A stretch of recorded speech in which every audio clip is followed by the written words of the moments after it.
जैसा कि थंबनेल से आप लोगों को पता चल गया होगा कि आज हम लोग बात करेंगे रेलवे के रिजर्वेशन फॉर्म को कैसे फिल करते हैं।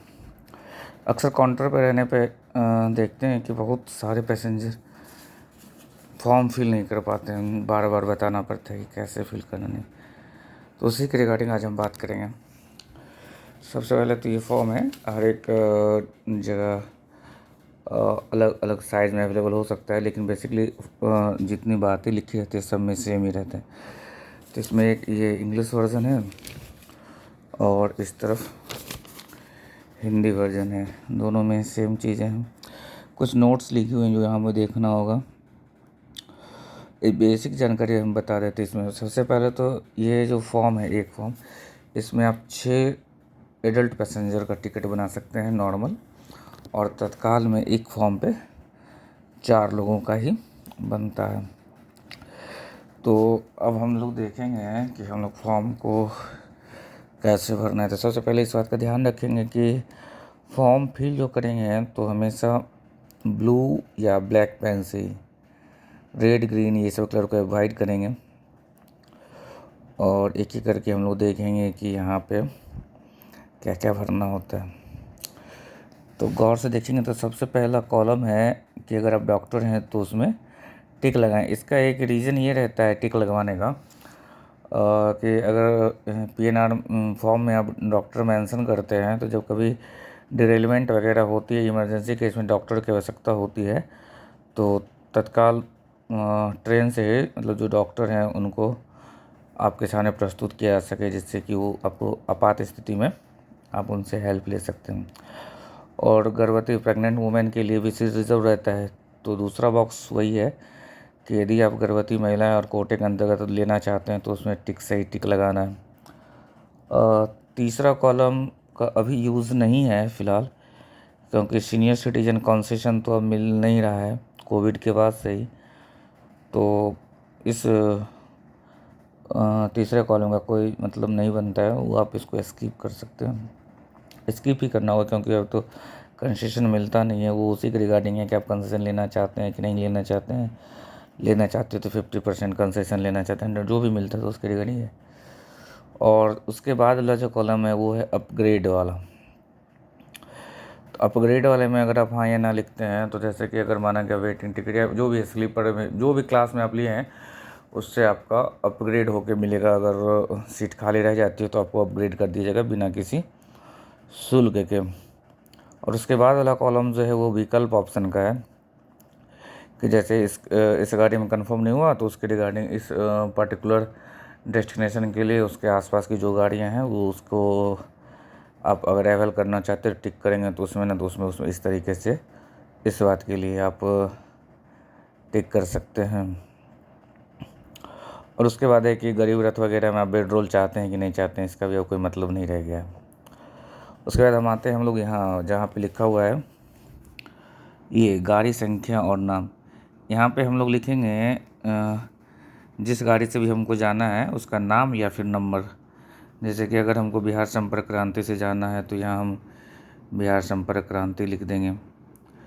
उस ट्रेन का नंबर लिख देंगे, जैसे बिहार संपर्क क्रांति लिख देंगे, और या फिर गाड़ी का नंबर लिख देंगे तो 12565 है।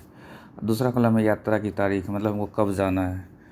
तो माना कि हमको जाना है 25/10/2025 को, तो वो लिख देंगे। उसके बाद ये क्लास श्रेणी। श्रेणी बहुत सारी श्रेणियाँ होती हैं। श्रेणी मतलब जैसे कि आपको 2S में जाना है, सेकेंड सीटिंग में, स्लीपर में जाना है, या थर्ड AC में जाना है, थर्ड AC इकोनॉमी में जाना है, सेकंड AC में जाना है, फर्स्ट AC में जाना है, जो जिसमें भी आपको जाना है आप वो लिखेंगे। सेकंड सीटिंग में जाना है तो हम लोग यहाँ पे 2S लिखेंगे, स्लीपर में जाना होगा तो SL लिखेंगे, थर्ड AC में जाना होगा 3A लिखेंगे, और थर्ड AC इकोनॉमी में जाना होगा 3E लिखेंगे, या फिर और फर्स्ट AC में जाना होगा तो फर्स्ट AC, और सेकंड AC में जाना होगा तो सेकंड AC लिखेंगे। और ये है कि कितनी बर्थ आपको चाहिए, मतलब कितने लोग इसमें हैं उसका डिटेल डालना है। और ये है स्टेशन से स्टेशन तक। जैसे कि हमको अगर माना कि दिल्ली से पटना आना है तो हम यहाँ, ये तो गाड़ी है आपकी बिहार संपर्क क्रांति दरभंगा से दिल्ली के लिए। तो यहाँ अगर माना कि हमको दिल्ली दरभंगा जाना है तो दरभंगा लिखेंगे यहाँ पे, और अगर हमको जाना है नई दिल्ली तक तो फिर हम यहाँ नई दिल्ली लिखेंगे। उसके बाद एक यात्रा कॉलम है, यात्रा आरंभ करने का स्टेशन, यानी इसको कहते हैं बोर्डिंग स्टेशन। कि हम टिकट तो नई दिल्ली से लिए हैं, लेकिन अगर हमको बैठना समस्तीपुर में है या किसी और आगे के स्टेशन में बैठना है तो वो लिख देंगे। तो जिससे क्या होगा कि टिकट हमारा बुक तो रहेगा, लेकिन ये टीटी जब चेकिंग करने आएंगे तो अब्सेंट हमको नहीं करेंगे, यानी कि दूसरे को सीट अलॉट नहीं होगा। माने कि हम दरभंगा से टिकट ले लिया, हमको बैठना समस्तीपुर में है तो हम यहाँ पे समस्तीपुर लिख देंगे। अगर हमको दरभंगा में बैठना है तो दरभंगा ही लिखेंगे, जो भी है इस तरीके से। ये हो गया। उससे फिर यहाँ एक नंबर, मोबाइल नंबर का, और तो यहाँ मोबाइल नंबर मेंशन कर देंगे, हो गया। उसके बाद यहाँ पे 6 कॉलम बना हुआ है। अगर हम 4 लोग जा रहे हैं, 1 लोग जा रहे हैं, जो भी जा रहे हैं तो उसका मेंशन करना होगा। और जिस कुछ गाड़ियों में ये आपको भोजन मिलती है, जैसे शताब्दी, राजधानी वगैरह में, तो वो इसका चॉइस है कि आप यहाँ पे हाँ लेना चाहते हैं तो हाँ, नहीं लेना चाहते नहीं लेना चाहते हैं तो कौन सा शाकाहारी मांसाहारी कौन, वो लिखना होता है। या माना कि हमको 5 लोग को जाना है, 6 लोगों को माना कि जाना है, और तो यहाँ पे 6 लोगों का नाम लिख लेंगे। और एक नीचे 5 साल से कम आयु, 5 साल से कम आयु के बच्चों को टिकट नहीं लगता है, आप उनको ऐसे ले जा सकते हैं। और 5 साल से लेकर 11 साल तक के बच्चों को हाफ टिकट लगता है। तो माना कि हम इसमें 5 बड़े और 1 एडल्ट जाएंगे, तो यहाँ पे 5 लोगों का नाम इस कॉलम में नाम लिखाएगा। यहाँ नेशनलिटी लिखाएगा, जैसे इंडियन लिखना है। यहाँ पे जेंडर मेंशन करना है इस कॉलम में, और इस कॉलम में एज मेंशन करना है। माना कि राम मोहन यादव जाएंगे तो यहाँ लिखेंगे राम मोहन यादव। नेशनलिटी में आ जाएगा आई, जेंडर में आ जाएगा पुरुष, तो एमई इस्तेमाल कर सकते हैं। एज माना कि 35 लिख देंगे। अब माना कि मेरे साथ एक बच्चा जा रहा है जिसका उम्र 11 साल से 11 साल तक है, 5 साल से 11 साल के बीच का है, और हमको उसका सीट नहीं लेना है, तो जैसे लिख देंगे यहाँ सोनू कुमार। ये इंडियन हो जाएगा, ये मेल हो जाएगा पुरुष के लिए, समान 10 साल है। अगर हमको सीट नहीं लिखना है, लेना है, तो हम यहाँ लिखेंगे NOSB, और सीट लेना है तो इसको ब्लैंक छोड़ देंगे। और इसी तरीके से 3, 4, 5, 6 लोगों के लिए फॉर्म होता है, 6 लोग ले सकते हैं। और 5 साल से कम उम्र के अगर 1-2 बच्चे तो उसका नाम हम लोग यहाँ मेंशन कर सकते हैं। उसके बाद फॉर्म के नीचे में आते हैं, उसके बाद आगे की या फिर वापसी का विवरण। तो माना कि अगर हमको रिटर्निंग टिकट चाहिए तो यहाँ हम उस रिटर्निंग गाड़ी नंबर लिख सकते हैं। एक ही फॉर्म पे हम आने जाने दोनों का बना सकते हैं। तो माना कि हमको उधर से आना भी होगा दिल्ली से, तो हम यहाँ गाड़ी नंबर लिख देंगे रिटर्निंग का, अगर हमको आना है तो। कब आना है, 1/11/25 को। यहाँ क्लास लिख देंगे, जिस क्लास से भी आना है लिख लीजिए, 3rd AC इकोनॉमी। ये हमको ये क्या कहते हैं, नई दिल्ली से आना है तो यहाँ नई दिल्ली लिख देंगे। और यहाँ माना कि दरभंगा तक आना है तो दरभंगा लिख देंगे। ये तो हो गई है। अगर नहीं आना है या फिर आगे की यात्रा नहीं करना है तो इसको अवॉइड कर देंगे, इसको यहाँ से यहाँ तक कुछ नहीं फील करना है, ठीक है। उसके बाद आते ये, यहाँ पे बहुत लोग दिक्कत करते हैं, लोग यहाँ तक तो फील कर लेते हैं, इसको फील नहीं कर पाते हैं। तो यहाँ पे है ना आवेदक का नाम, तो आवेदक का नाम जरूरी नहीं है कि जो लोग जाएंगे वही आवेदक, वो लोग होंगे जो अपना फॉर्म लेके काउंटर पे टिकट बनाने जाना। कि माना कि राम मोहन यादव जाएंगे, लेकिन मेरा नाम सोहन कुमार है, हम टिकट बनवाने आए रिजर्वेशन काउंटर पे, तो यहाँ हम अपना सोहन कुमार लिखेंगे। यहाँ पे पूरा पता लिखेंगे। पता लिखने में लोग दिक्कत करते हैं। पूरा पता में क्या होता है, ग्राम आएगा, पोस्ट आएगा, थाना आएगा, ज़िला आएगा, यहाँ ग्राम पोस्ट आएगा, वार्ड नंबर आएगा, और यहाँ पे पिन कोड आएगा। ये सारा मेंशन करेंगे। उसके आधार वैकल्पिक है, देना है दीजिए, नहीं देना है नहीं दीजिए, कोई दिक्कत नहीं है। उसके फिर मोबाइल नंबर है, डेट है कब आप आए हैं, ठीक है। यहाँ पे यात्रा का डेट रहता है, और यहाँ पे डेट रहता है हम टिकट कटाने जिस दिन आए हैं उस दिन का डेट, उस दिन का समय, और यहाँ पे आवेदक या आवेदक के प्रतिनिधि का हस्ताक्षर। यहाँ सोहन कुमार आवेदक हैं तो वहाँ सिग्नेचर करेंगे। बस इतना ही भरना होता है। और इस फॉर्म में कुछ चीज़ ये जो नीचे का है ये ऑफिस के यूज के लिए, जैसे कि अगर आपका टिकट बनेगा तो यहाँ वो सीरियल नंबर लिखेंगे जो उनका ऑफिस का होता है।